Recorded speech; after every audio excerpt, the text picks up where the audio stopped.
We are back. Peter Golenbock and I, remembering Dynasty bums and a whole bunch of other stuff on a very special day, because it's special for three reasons. First of all, his Tampa Bay Rays won.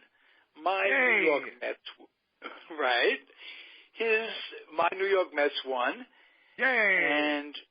And you got a very special surprise this morning when you woke up. I did. Why don't you tell me about it? Well, for the last, 7 or 8 months, I helped Lenny Dykstra write his book, Nails something. They changed the title on me. Right at the end, he had a clause in the contract that allowed him to separate himself from me and not pay me or give me credit. So I was sure that I wasn't going to get the credit that I deserved for writing this book. And I opened up the New York Times this morning and went to the book section, and it said, by Lenny Dykstra and Peter Golenbock. And it was my 10th New York Times bestseller, and I must say I was thrilled. Nice. It was like last week we talked about the exact this scenario, and it was the furthest thing from your mind at the time. Am I correct? Still is. I'm on to other projects that I'm working on right now. The joy in this business, quite frankly, is in working on the books. That's the fun of it. And I've just been fortunate enough that many of the books that I have written, well, all of the books that I've written, that people have paid me to do it. Not only that, this marks your 10th appearance on the New York Times bestseller list. It does indeed. Whoa. Yeah. I'm thrilled for you with this, and I'm just thrilled to know you. This is like an extension of my Walter Mitty existence. Just getting to chat with you, and on a regular basis. So with that in mind, let's continue what we were talking about off the air. We don't have to talk specifically about baseball every minute of our time. We talked about something that brought you joy, and definitely, that is your summer camp experience. You're a baseball coach. And I was the baseball counselor from 1965 through 1968. That's 4 summers at Camp Androscoggin in Wayne, Maine. Okay. Wonderful. And this is when you were doing your undergraduate work. I was at Dartmouth College. Right. I was. Okay. Yep. And you spent summers doing this. And here's the nice part. And they paid me to do it. They actually paid me to do it, yes. Yeah, not only did they pay you to do it, you get to spend summers in a paradise, really. In a bucolic, wonderful place on the water, on Lake Androscoggin. Yes. Right. Yes. Near the girls' camp of Camp Vega, in fact. Okay. And you still communicate with these people, as I do my old camp mates, through Facebook, on a Facebook site with and actually on the telephone. I know I know where most of my kids from that team from 50 years ago. We were undefeated in 1966, and I know where about half of those kids are. Yeah. Nice, Peter. I thought your sports prowess lied in basketball. I know you played a little ball at Dartmouth. I played very little, but I played. I sat on the bench against Bill Bradley and watched him defeat us twice in grand fashion. We were the year that I played, we were 2-23. You're playing in an Ivy League that included Brown. Oh, yes. We lost to Brown twice. Brown had a point guard that was my campmate. His name was Alan Fishman. Alan Fishman played against us. Absolutely. Yes, he Alan did. Fishman played against us. He was and very, Alan very Fishman good. was good. He later went on very and good. Yeah. He played in Israel, and he went on. He has been very successful in life in the business sense. As I have no doubt. I mean, you go to Brown and you're Alan Fishman. He was very, very good. He was. So the player who was the best, of course, was Bill Bradley. Everybody used to come just to watch him practice. You've never seen a more disciplined, more. John McPhee wrote a book about him called A Sense of Where You Are. And he had that remarkable court intelligence and sense.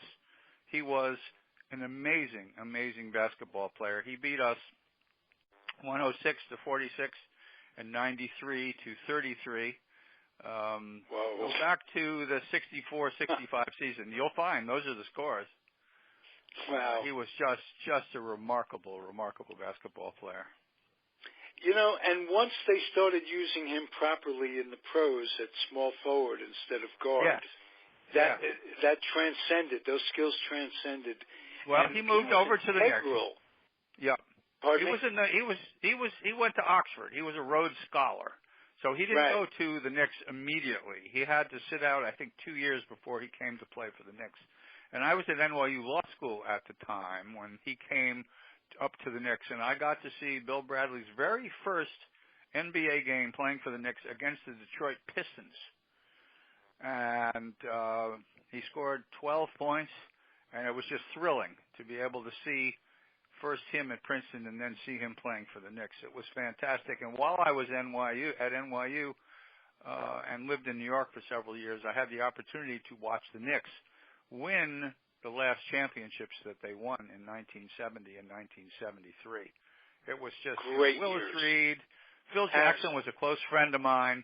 I had a friend in law school by the name of Sally Gold who went to the University of North Dakota, and she had a friend, this fellow Phil Jackson, who was playing for the Knicks, and she introduced the two of us, and we became very good friends for 2-3 years.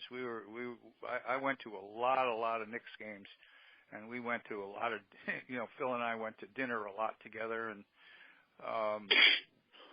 he was terrific player. He was a sixth guy on the team. Dave DeBuscher came, and he was fantastic. Willis Reed, Howard Comives and Bellamy.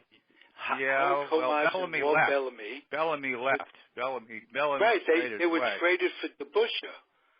Yeah, as a matter of fact. That's right. And that's right. That was the best Walt Frazier, and then they got the fabulous Earl the Pearl Monroe from Baltimore. I don't know how they were able to steal him away, but once he came to the Knicks, there was enough basketball to go around for him and Frazier both. Well, they had a brilliant coach.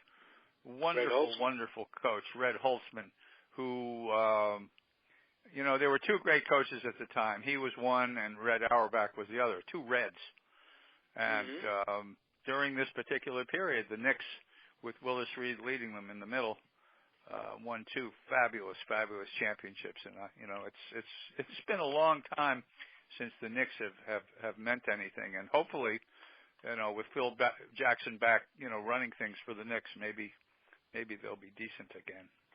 That would almost come full circle because, sadly, he missed out on one of those championship seasons with a bad back. And they missed him. They had Dave Stallworth. They did. They had Cassie Russell. They had Cassie Russell. I'm sorry. Spectacular player. One of the greatest college basketball games I ever saw took place in Madison Square Garden, where Princeton played the University of Michigan. And it was Bill Bradley, basically, with four other guys playing against Michigan with Cassie Russell and more talented guys. And Princeton was leading that game with about a minute to go, and Bradley fouled out. And in the last minute, Cassie scored about 8 points. It was just all over, and Michigan won the game. Living in New York, going to law school there, I had an opportunity to see some wonderful players. Every time Pete Maravich came into town, I would go watch Pete play. He was truly the most exciting basketball player that I've seen. He was stunningly fabulous. He would shoot the ball about 30 times a game. His father was a and coach. what an interesting story with Presmarovich, his coach, and his coach and father. Yeah, coach and father, and the obsession that it caused. Those are great days. If we set the time for people, these were days at Madison Square Garden when the NIT really meant something, and almost on a par, if not on a par, with the NCAAs. And we had the advantage of what they called the Holiday Festival, where that was the thing. The Holiday Festival, which was during Christmas, where they invited some of the finest college basketball games for a tournament. And you would just there was a tournament when Indiana came in with Bellamy and the Van Arsdales. Oscar came in with Cincinnati. That's Ohio State came in. Lucas. Do you remember that one? Sure I do. Came in with Lucas. Well, sure. Lucas actually Lucas graduated in '60. Lucas was before my time. But there were other Ohio State teams that were fantastic too. Havlicek and Lucas were all, I think, graduated in '60. I was still in high school. Yeah, there was another center that came along named Brad something. A little later. Yeah. I can't think of. I know what you're talking about. There was an Ohio State Lucas. center. Yes, who somebody drafted, and he turned out to be not very good. Right, but So yes, you're right. You stayed in New York. By that time, I had been in California. Came out in the Air Force, so I missed a lot of those tournaments. Oh, excuse me. Well, see, I also missed the Knicks getting good. I would have to follow it. In those days, you couldn't follow sports like I pick it up now. You pick up the computer and you dial in. I see everything that's happening in every game and everything. It was so different back then. And I would get reports on the Knicks. I'd get clippings, newspaper clippings from my uncle would send me, because we'd go cassettes back and forth, knowing what was going on, to watch them being built. With the Van Arsdale, they traded Van Arsdale. Right. Oh, just one of the Van Arsdales, Dick Van Arsdale. Right. Just Dick. Right. Another Van Arsdale was in in Arizona. Oh, okay, but I think earlier he was in Cincinnati. But anyway, it matters not. They built their team with such precision. They moved Willis Reed over from power forward center, and when as you mentioned, when they got. You are breaking up on me. I'm not hearing you. You have a cell phone and it's dying. No, are you there now? Yeah, but you have a cell phone and it's dying, I have a feeling. No, this is not a cell phone. Oh, okay. It was breaking up, so whatever you were saying, you should say it again. Okay, I just want to say that it was incredible the way they built the team by moving over Willis Reed from strong forward. Well, that's what they did. They traded Bellamy away and moved Willis into the middle. And they had got DeBusschere, who was a stunningly fabulous player. So he was in one corner, and Bradley was in the other corner. And then, of course, they had Walt Frazier and they had Earl the Pearl at the guards. And this was a stunningly fantastic team. If you had a love of basketball, love the mechanics of the game, the playing the game the right way, this was just you just sat there and smiled the whole season long. It was fantastic. And they'd bring Phil in as the sixth man on defense, and he was sensational as well. Absolutely, and you had guys coming. And they won the championship. And they won the championship. That last game where Willis Reed came off the bench, his leg was in bad shape. He came in, he hit the first two shots, didn't do much the rest of the game, but boy, that set the tone. The Knicks won, and it was a miracle. It was an absolute miracle. Against the Lakers. The Lakers. Against Wilt. It was against Wilt and the Lakers. Oh yeah, most definitely. It was Jerry West and that's I think West scored like 65 points one game. Well, there was a game earlier where West hit a ball hit a shot from half court either to tie it or to win it. I can't remember. Oh, that's it. Not 65 points, 65 feet out is what it was. That's what it was. And yeah. you just sat there and went, holy shit. It was something. It was something to see. It really was. I mean, you admired the Lakers. I mean, this was an incredibly talented team, that Laker team. And for the Knicks to beat them was amazing. Yes, absolutely. And but they were incredibly. I was going to say I had been the sports editor at Dartmouth, so I had the opportunity. For instance, I called the Boston Celtics in 1966 or 66, I guess it was. The Celtics were in the finals, and I called up Howie McHugh, who was their PR guy. Howie McHugh had gone to Dartmouth. So I called him up and I said, look, I'd really like to come to the finals, the NBA finals. I think it was the Celtics against the Lakers. And he said, I don't have any seats for you, but come on down. I said, I'm bringing my college roommate. He says, that's fine. The two of you come down and I'll find a place for you. And I came down to the Garden and he handed me 2 folding chairs. And he said, go put that behind the 30-second clock and sit there. So my college roommate and I sat behind the 30-second clock on the floor and watched the final game of the championships in '66. It was really something. And as a result of being a sports editor, I came from Stamford, Connecticut, and I called my friend and said, look, if you give me credentials, if you give me Stanford Advocate credentials, I will write you articles about all the sports pro teams on the weekends, and I'll do it for free. And he said, great. And this was Walter Kennedy's son. Walter Kennedy had been the NBA commissioner, and this was his son, Bobby Kennedy. He was the sports editor of the Stanford Advocate. And so I had credentials while I was in law school to cover the Knicks, the Rangers, the Yankees, the Mets. There was an ABA team with Dr. J who was playing. I got to see the great Pele play at Downing Stadium. I mean, during the weekends and sometimes during the week, I had the opportunity to go see whatever I wanted. I would write articles. I interviewed O.J. Simpson. I interviewed Joe Namath. I had such a fabulous time during law school that I couldn't believe it. Now, did that help or hinder your?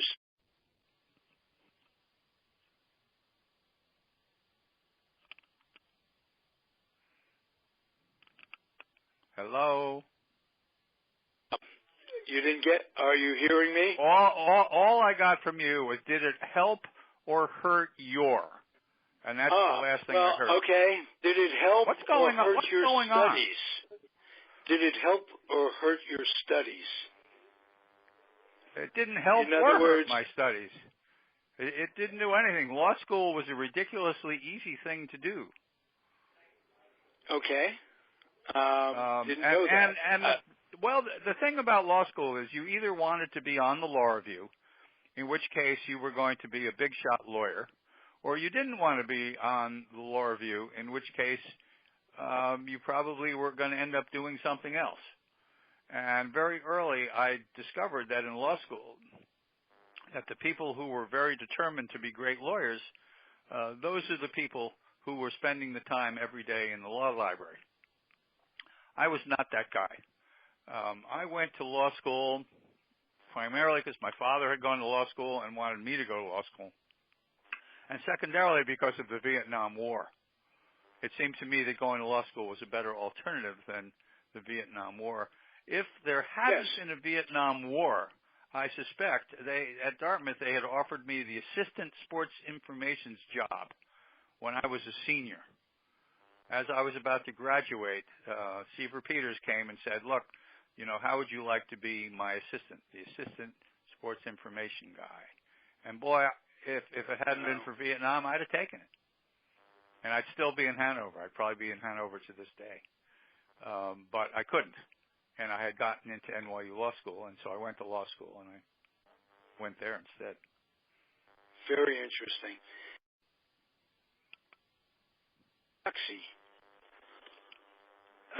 back then you used what you were given, and you had the guts to call and ask. I mean, those things wouldn't have come to you unless you went after them. So it never occurred to me. This is the funny thing. It never occurred to me that anybody would ever say no. Great line. Great. Yes. You know, I got a job. I got a job working at Prentice Hall as a lawyer. That was I saw the ad in the New York Times. They wanted somebody who was a writer-lawyer, and I applied, and I got the job. And I was writing about President Nixon's wage and price controls. Finally did that for 6 weeks, and I walked down to the trade book editor and knocked on his door, and I talked him into giving me a contract to write Dynasty. It never occurred to me not to do it. Right. That if you don't let negative thoughts into your head, then it won't be an issue, and you're only held back by those. One is only held back by those thoughts. If you have those thoughts. If you have everybody gets not everybody, but a lot of people, a lot of us.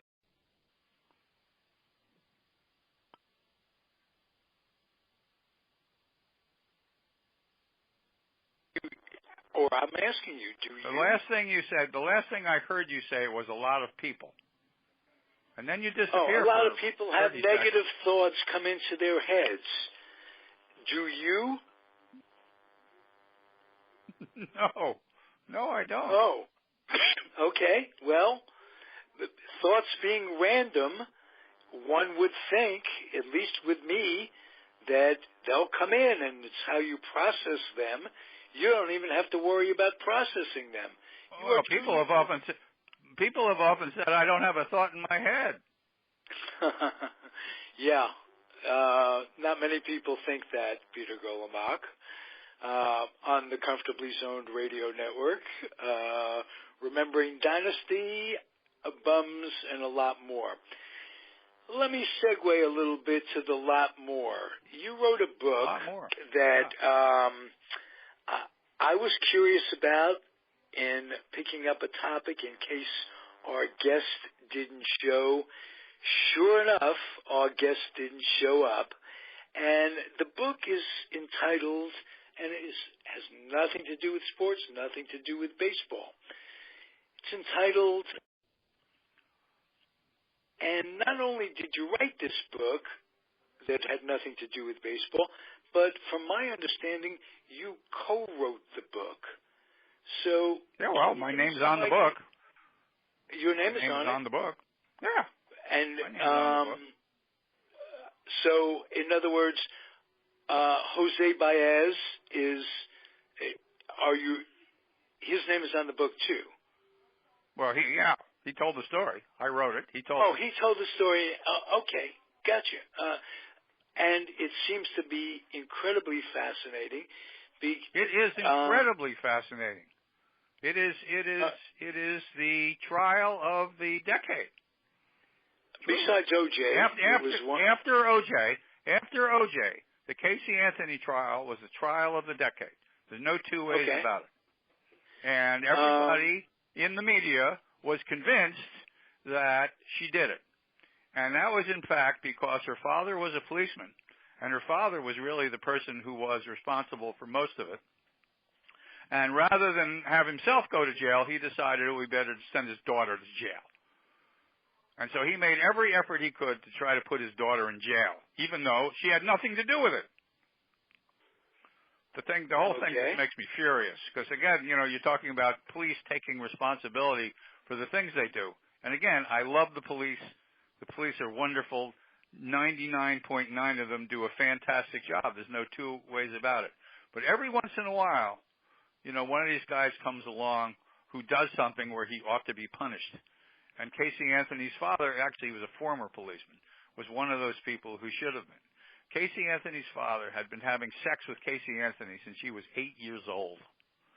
In fact, when Casey's baby, when she was pregnant and about to give birth, the father had gone off to Daytona, Florida, rented a a motel room and tried to kill himself because he really thought that he was the father of that baby. Whoa. And the baby, what happened is that the father in the morning was watching after that baby, who was about 2 years old, and wasn't watching her close enough, and the baby went out the sliding glass doors up into the steps of the swimming pool, plopped into the pool, and drowned. So the father said to Casey, I'll take care of it, and put the baby in one of those black plastic bags, and threw the kid in the woods. And did everything he could then to blame Casey for killing her. Okay, it was Casey's negligence that led to the baby's death? Absolutely not. Casey had nothing to do with it. And I mean absolutely nothing to do with it. It was his negligence who led to the baby's death. He was watching the kid. He was watching the kid. Yeah, he was watching the kid. Casey was upstairs in bed. It was early in the morning. Oh, wow. Yeah. And at any rate, to put this book into context, when Jose and I started writing the book, at that point, all of the TV, Fox News, and who's that horrible blonde screeching woman who talks about legal cases? They all had her innocent. They all had her guilty. No, she was one of them. She was one of them, but there was another one. Van something or other. But right. She wasn't the worst one. The worst one was the screaming blonde who had her absolutely guilty because of various things like she was seen dancing after her daughter died. And of course the prosecutor was a guy who was seeking to become the Attorney General of the state of Florida, and he made up all sorts of shit. I mean, the stuff he made up was unbelievable because the fact of the matter was she didn't have anything to do with the death of her daughter. And Jose Baez, the man's a genius, the man's an absolute genius, and worked for 2-3 years for not very much money at all to prove that she hadn't done it. And this book has got the proof. Now, what attracted me to the idea was he was vilified for defending her, and that goes against all constitutional belief that a person is innocent until proven guilty, and to vilify the attorney for defending, what kind of vilification did he take? Well, I mean, he's Jose Baez, first of all. So all the America Firsters, all those right-wing, you-know-whoers, all those Trumpites, all went after him, not just because he was defending her, but because he was Hispanic as well. I mean, he took a tremendous amount of criticism in the media. It was unbelievable. I wish I could think of the name of that blonde woman. She has her own show, and she always does crime Leslie shows. Something? Could it be Leslie? Nope, and nope. But she had Casey as guilty as could be week after week after week after week. And this thing went to the jury, and it must have taken 2 hours before the jury came back with a not guilty plea. It was unbelievable.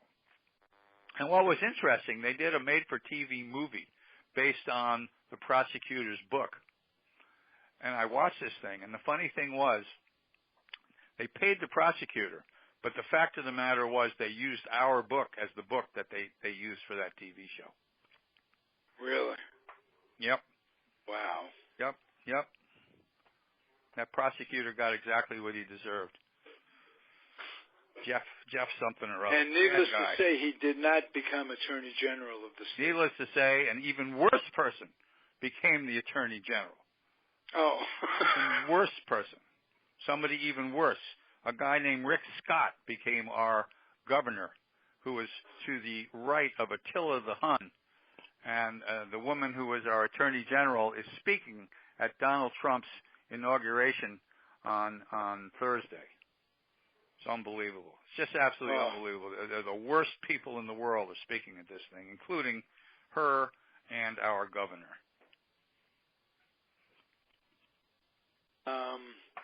That's amazing to me. Yep, certainly is.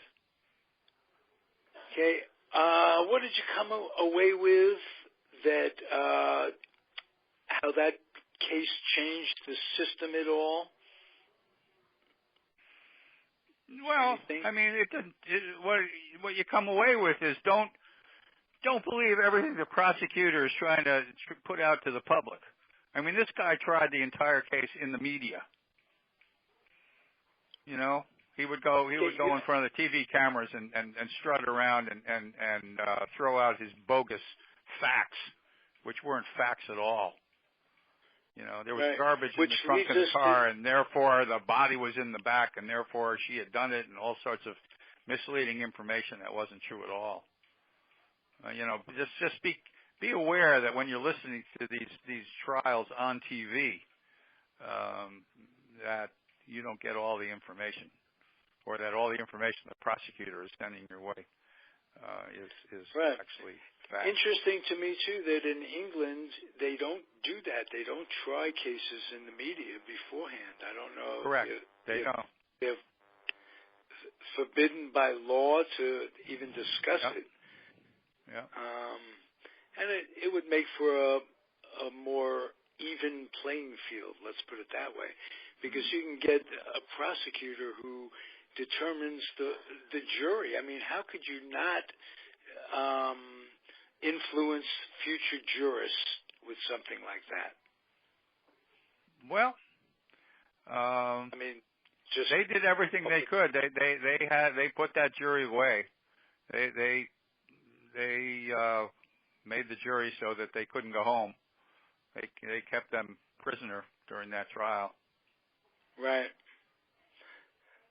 Well, thank you. I appreciate that. Was that among your favorite books? Yeah. No, absolutely it was. Jose and I are very close. He's a tremendous attorney. Huge Yankee fan. We talk about the Yankees a lot. Yeah. That's cool. He's a New Yorker. Cool. Yeah. And he's going to be representing the Boston Patriots offensive end who killed 6 people. Really? Murdered him, shot him. He's in jail now. This fella. I'm having a difficult time this afternoon remembering names. Okay, that happens. That woman, by the way, was Nancy something. Your listeners will remember the blonde who does the TV shows about crimes. Nancy, damn. Well, we'll make a note on the website as to who it was once you remember. You'll remember 5 minutes after getting off the air. Maybe not. Maybe not. Oh, right. That's something else to think about. Okay, very good. Sir. It was a pleasure as usual. Hopefully the Rays will win a couple more games between now and next week. And so will the Mets. We'll both. Well, the Mets have a much more. They have a much more serious team than the Mets. The Mets have real, I understand. They have real. But it doesn't stop a fan from rooting, even though the team's going bad. Well, you can realize always look and say, this is a guy we should build on. These are guys we should be putting away. Already know how you feel about the manager. Well, you've got 3 Rays starting for the Mets. You've got Loney at first. You've got Johnson at third. And who's the other Ray that you have? You've got another Ray. Our catcher, Rivera. You got Rivera catching. It's hysterical. You got all the bums we had last year. They're catching, they're playing for the Mets. It's a riot. Cabrera was on the team, too. Owen Cabrera. That's the 4th one. Yes. We never should have let him go. We never should have let him go. He is so solid and had such a bad rep coming to the Mets. I don't know where that came from. I don't know where it came from either, because he was a wonderful player for the Rays last year. He was terrific. Yeah, who was the 4th one? Johnson, you say? Oh, Kelly Johnson. Kelly. Are you talking about Kelly? Yeah. Yeah, Kelly. My man Kelly couldn't get elected last year. Kelly couldn't hit for anything, and now he's a starting third baseman on the Mets because your boy got hurt. I know. Well, he's playing well. Loney's hitting fourth in your order. I mean, I smile. Yeah. All right, sir.